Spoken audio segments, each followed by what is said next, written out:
Xbox has a massive, amazing library of games. Obviously, everyone knows that.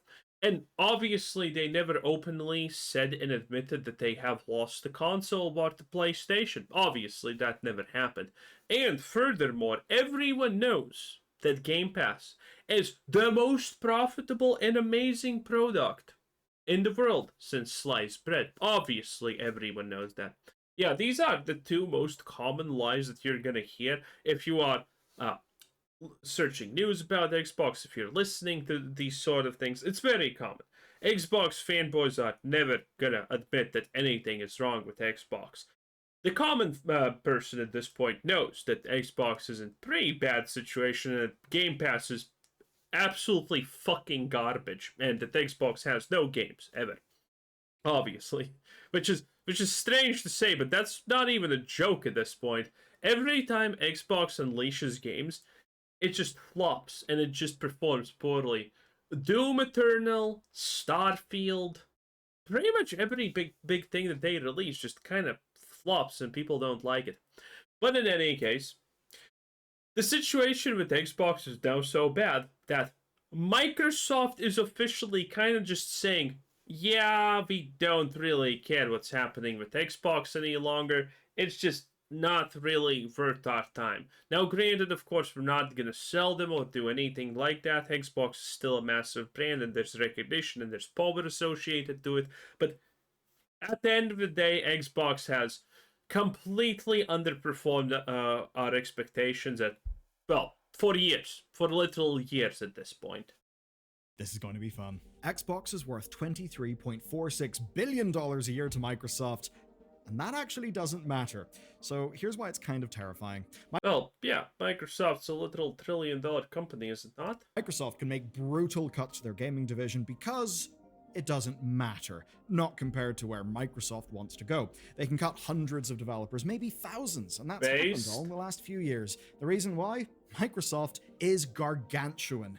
And those billions that Xbox makes, they're just 8.8% of Microsoft's total revenue. Xbox is just a line item in their budget. Staff are just numbers in a spreadsheet. That's how it is when your headcount is like 200,000 people. But that's all vibes. Do you know what's concrete? Leaked memos that we've read that suggest something worse. That staff need to use AI daily, literally daily, right? They need to do that. Based Microsoft, they know that the people working at Xbox can at best be summarized as useless mouth breathers.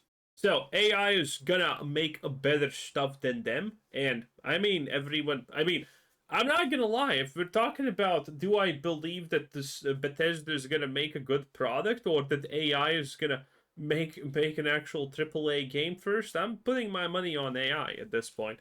Elder Scrolls 6 is gonna be a disaster. We know nothing about Fallout 5 at this point, but I mean, damn. To keep Microsoft happy. But here's the thing. It seems they're not willing to take this shit anymore, and they are arming themselves against Microsoft's influence. So if you want an Xbox, and that means... Good luck! Is this just another situation of people not understanding the concept of Microsoft owns Xbox? Because a lot of people in the gaming sphere have a tough time of understanding what it means to own something, it seems like. Not just the console, it means development teams. If you want them protected against Microsoft's influence, well, today, we're getting proof of why, and we've got proof of just how bad things can get. Spoiler warning, by the way, it's really goddamn grim. Now, I'll bet... Good! I don't believe... Is that a... Oh, no. This has happened to you. You've got a dead phone battery. Oh, no, it is an ad. Got it. Our life. During the layoffs, Satya Nadella sent out a public memo. He talked about what matters to Microsoft, and their shift from a, quote, software factory to an intelligence my guess is gonna be hiring Indians. Engine empowering every person. Wow! And in this, 3 business priorities emerged: security, quality, and AI transformation. That those are the things that matter to Microsoft. And if you want to know where Microsoft makes its money, well, here's the breakdown.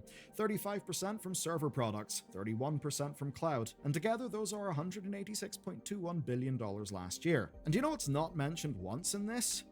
Games. Xbox, the stuff that we care about. Okay, okay. Let's go back again. So, oh, wait. Well, here's the breakdown. 35% from... No. And if you want to know where Microsoft makes its money, well, here's the breakdown. 35%... Oh, he's just saying breakdown. I can't tell if this is pure profit or whatever. I'm probably assuming this is just money flow. So, there's probably people thinking, well, gaming's not actually that bad. It's the third most popular one, right? Well, if this, I'm assuming this is just pure money flow. And gaming's expensive. Like, profit-wise, gaming is 100% below LinkedIn. LinkedIn has almost literally zero. They just sell the most expensive ads, and that's it. LinkedIn is an amazing product, and so is everything else. Gaming, on the other hand, is actually kind of tough to squeeze as much profit as you can, and there's the problem here. This is why they don't care about gaming, even though technically on a spreadsheet it's their third biggest thing. From server products, 31% not mentioned once in this. Games, $1 billion last year. And do you know what's not mentioned once in this? Games, Xbox, the stuff that we care about. And look, it's not some anti-gamer agenda, right? Whenever Xbox wins, Microsoft is actually happy. But it's just not what Microsoft cares about. It's not what they want to invest in. Not like, say, AI. And here's a question for the comments. How much do you think Microsoft can reinvest in AI from firing thousands and cancelling projects? We've actually got the number. I mean, it depends, but it could... This is a coin toss. It could be a lot or it could be nothing, depending on the size of the stuff they want to do. And we'll get to that, but it all means one thing. Microsoft can... I'm gonna assume it's big, obviously, because otherwise they would not cut this. Hurt Xbox, not out of malice, just out of apathy. When we clear out a forest, it's not because of a burning visceral hatred of birds or some shit. No, it's because we need the wood. Analogies like that are often used for first contact scenarios with alien species, but it does actually apply to here, and with what we've learned, it is no wonder that Xbox staff are protecting themselves. Today's chain of events kicks off a few weeks ago when something massive happened. The entire Diablo team unionized. That's more than 450 people, and it's just the latest... 450 completely trash, useless, skillless people. Of course they're gonna unionize. Of course the weak are gonna try to use numbers to establish an advantage. Xbox Studio to unionize. Everyone who unionized in Diablo 4 instantaneously fired them. Diablo 4 has been trashed since launch and it has only magically managed to get worse. I'm tired of this. And every single announcement shares the same story, that staff basically couldn't take it after the latest layoffs. And think about this, we've had 2 financial years in a row ending with game cancellations and studio closures. And that's not counting the quarterly layoffs. Well, to be fair, a huge amount of layoffs were after Microsoft understood, wait a minute, this woke gaming stuff is not working out at all. They had multiple woke disasters in a row that people just were openly mocking as woke, and then they were like, okay, this is not working. Perfect Canon canceled. This thing that looks woke canceled. This, gone. And that's what Microsoft did. They canceled a bunch of woke games.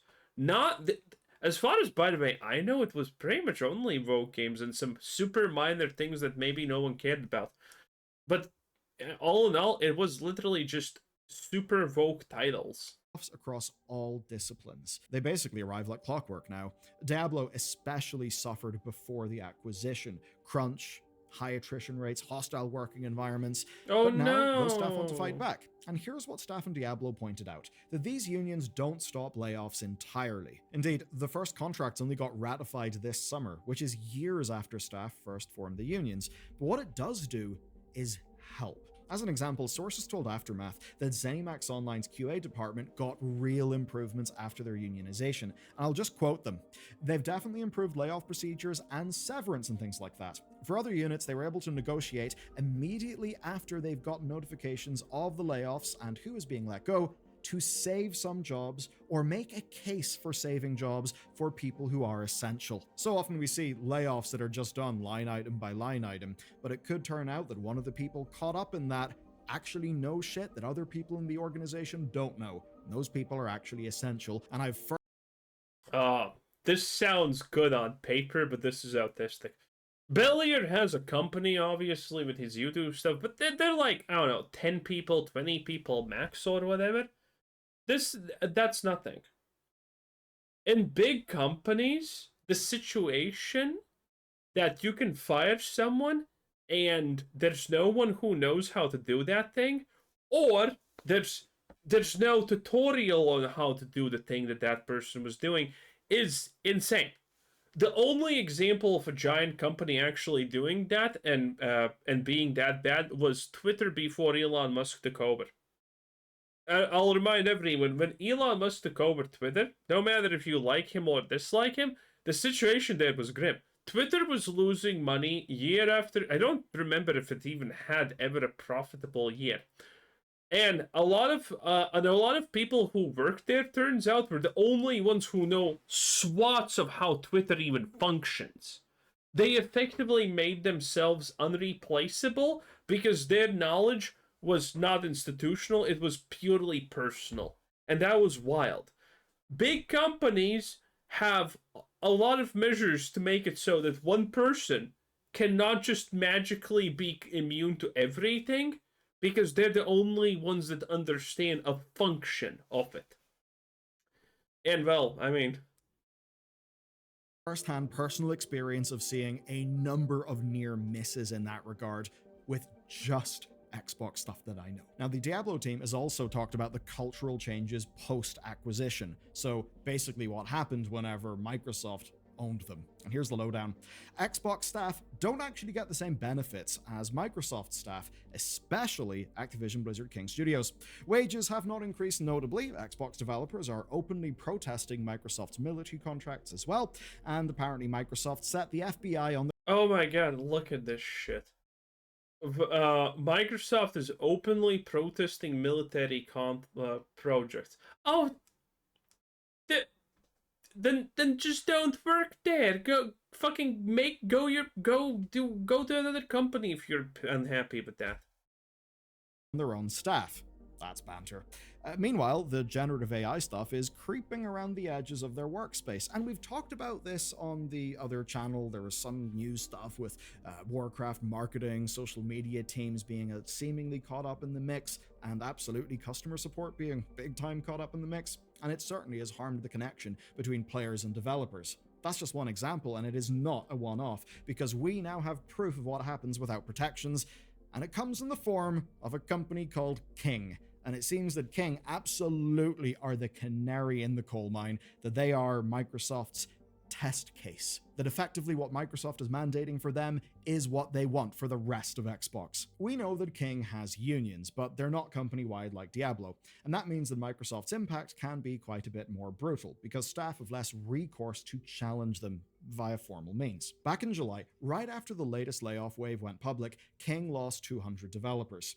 And mobilegamer.biz reported something kind of shocking, that internal teams at King got cut in half, and their replacements, they were AI tools. So that's lovely. And to add a cherry on top, the laid off teams had just built those tools. And they were essentially meant to support level design and copywriting. That's what people were told when they were asked to make these tools. But now those tools quite literally have replaced them. And we know that this is Microsoft doing. A source told the outlet, quote, AI was being introduced by Microsoft as mandatory a while ago. The goal for last year, if I recall correctly, was having 70 or 80% daily usage of AI on general tasks. And the goal for this year was to get that up to 100%, so that every artist, designer, developer, even managers have to use it on a daily basis. And this is described as an imposition by Microsoft. And a separate source echoed this. They said that King's leadership were, quote, AI skeptics. And overall, adoption was, quote, very low apart from ChatGPT. I mean, you need to understand, when we're talking about Activision Blizzard King, I'm actually will Google this. I'm not sure, but I'm pretty sure they only have Candy Crush. What does Activision Blizzard King make? Let's see what they have. Oh, look at that, an AI summary. Activision Blizzard King makes video games across multiple platforms, including nothing. Okay. Diablo, Overwatch, but that's Blizzard. Oh, and King is just Candy Crush. Yeah, it's just Candy Crush. I mean, I'm not gonna lie. For all the desperate and bored housewives, yeah, Candy Crush can probably be fully a fucking AI generated at this point, and nothing would be lost. Okay? My cousin would not give a shit. And obviously, that's not what Microsoft wants. A recent leaked memo makes this clear, and I'll read from it directly. Using AI is no longer optional. It is core to every role and every level. Essentially, Copilot must... Admittedly, that's stupid. If you have to use AI for everything... No, these are probably the lowest of low employees, because, I mean... I wouldn't trust the average employee to be smarter than AI or better at their work than AI. That's just the reality. I'm not gonna lie, boys, this is brutal. Must be everyone's work partner. Management now includes AI use in performance reviews and in reward schemes. You know that fun little axiom that whenever you set something as a target or a reward, it becomes functionally kind of useless? Oh dear, I have a feeling that that will create some perverse incentives. But when you tell people, use AI or else, what do you expect will happen? Especially because it's not like those people will be using it because they're genuinely interested. I use loads of little AI things here and there, but I drive that. I set my own rules, make my own standards. Nobody's forcing me, and I can use my own judgment as to what is or is not appropriate. Guess what? My dyslexic ass is useless at spelling, and some of the LLM things are pretty useful for a little bit of sanity checks. That's rather different from your boss saying, hey, we need a 100% adoption rate. It's actually going to be tied to your performance review and your bonuses, and probably your future with the company, and you have no choice. Completely different. And for King, we can now add this to existing problems like a HR team whose role is, of course, to protect the company, not the staff. That's a common phrase, but it's also a quote in this case. And this has resulted in brutal attrition, in dysfunctional relationships between staff and leadership. And what has Microsoft's corporate influence been? Quite simply, it's been to make a bad situation worse. Microsoft leadership is at odds with the people who are making their products. Say, the developers who are making the games that you want to play. And the reason why is that games are not really the point of the company. Otherwise, they wouldn't be sacrificing games for AI funding. Quite literally, because we know this. Well, to be honest, again, if you look at this is not true. If you look at the games that got canceled a year ago by Microsoft, again, it was like 99% woke slop. Perfect Diamond Chin Dark, all of that stuff. Fable's still not canned, but I'm like, at this point, 40% confident that Fable's gonna get fucking canned anyway. Or completely redesigned. And it's already been in the pot for like 12 fucking years at this point or something. It's ridiculous. I think Microsoft has just understood, wait a minute, all of these WoW games are gonna fail fucking anyway. We might as well just put these resources that otherwise would just be burnt money and put it into AI and hope that it actually achieves something.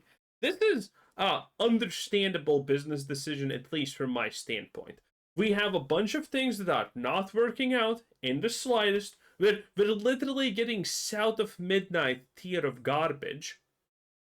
And we just cut that and then we force people to use, because this is what that forcing of AI usage is actually going to do.